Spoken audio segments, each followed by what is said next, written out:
สบายดีท่านผู้ชมที่เคารพต่อไปสถานรับชมข่าวจากสถานีโทรภาพแขวงเซกงเปิดงานแข่งขันกีฬาศิลปะวรรณคดีของโรงเรียนสามัญกิจนอนชนเผ่าแขวงเซกงครั้งที่6พิธีเปิดงานแข่งขันกีฬาศิลปะของโรงเรียนสามัญกิจนอนชนเผ่าแขวงครั้งที่6ประจำศุกร์ปี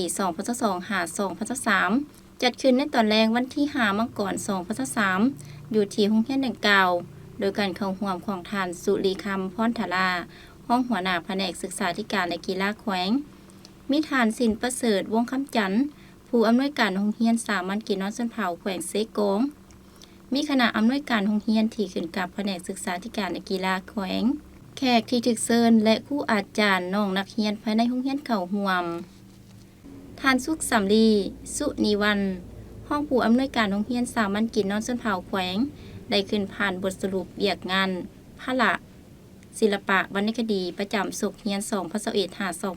2021-2022ซึ่งเบียกงานกีฬากายกรรมและศิลปะวรรณคดีแม่นเบียกงานหนึ่งที่นอนในหาหลักมูลการศึกษาของกระทรวงศึกษาธิการและกีฬาแขวงวางออกซึ่งผ่านมาทางคณะภาคคณะอำนวยการโรงเรียนได้ให้ความสำคัญเป็นพิเศษเพราะว่ามันเป็นหลักมูลหนึ่งที่สร้างให้นักเรียนมีสุขภาพแข็งแรงมีการขยายตัวสมควรมีความดุมันขยันเพียรมีแนวคิดและมีสติปัญญาอันฉลาดหลักแหลมพร้อมทั้งสร้างเงื่อนไขให้นักเรียนผู้ที่มีพรสวรรค์ได้แสดงออกถึงทักษะและความสามารถของเขาเจ้าและผลสำเร็จการเคลื่อนไหวเวียกงานผ่านมาเป็นที่น่าพึงพอใจคือ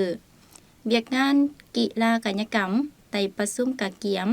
และตกลงแต่งตั้งคณะรับผิดชอบการแข่งขันกีฬาและขบวนการเคลื่อนไหวเวียกงานที่เกี่ยวข้องสำเร็จตามแผน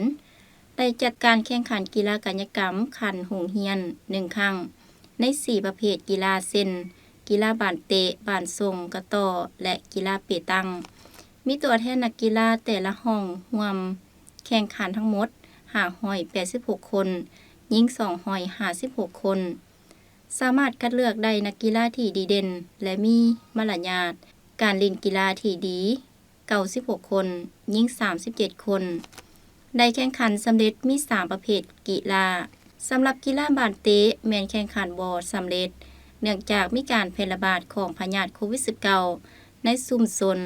โดยสามารถสรุปผลการแข่งขันกีฬาได้เพียง3ประเภทคือบานทรงทรายที่1ห้องม6/1ที่2ห้องม5/1และที่3ห้องม5/2บานทรงยิ่งที่1ห้องม6/2ที่2ห้องม7และที่3ห้องม6/1กระต่อทรายที่1ห้องม6/1ที่2ห้องม6/2และที่3ห้องม5/2กระต่อยิงที่1ห้องม5/1ที่2ห้องม6/2และที่3ห้องม4/2กีฬาเปตังทรายมปลายที่1ห้องม5/1ที่2ห้องม6/2และที่3ห้องม7เปตังยิงมปลายที่1ห้องม6/1ที่2ห้องม7และที่3ห้องม6/2ส่วนเปตังทรายมต้นที่1ห้องม3/1ที่2ห้องม4/1และที่3ห้องม1/2เปตังยิงมต้นที่1ห้องม4/1ที่2ห้องม1/1และที่3ห้องม4/2ส่วนเป็นการศิลปะวรรณคดีแข่งขัน1ครั้งมี2ประเภทคือฟ้อนและห้องเพลงในนี้ห้องเพลงชั้นมต้นที่1ห้องม4/1ที่2ห้องม1/1และที่3ห้องม3/1ชั้นมปลายที่1ห้องม5/2ที่2ห้องม6/3และที่3ห้องม7ประเภทบทฟ้อนชั้นมต้นที่1ห้องม4/1ที่2ห้องม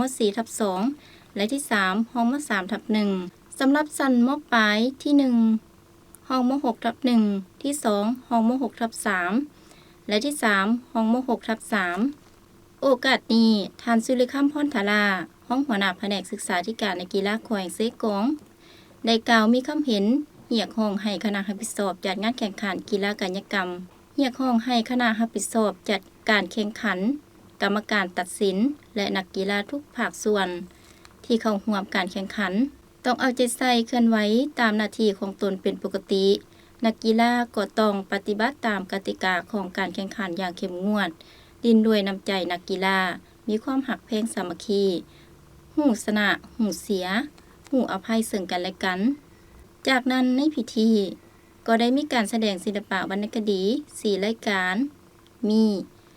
ร้องเพลง2รายการฟ้อน1รายการและเต้นแอโรบิก1รายการ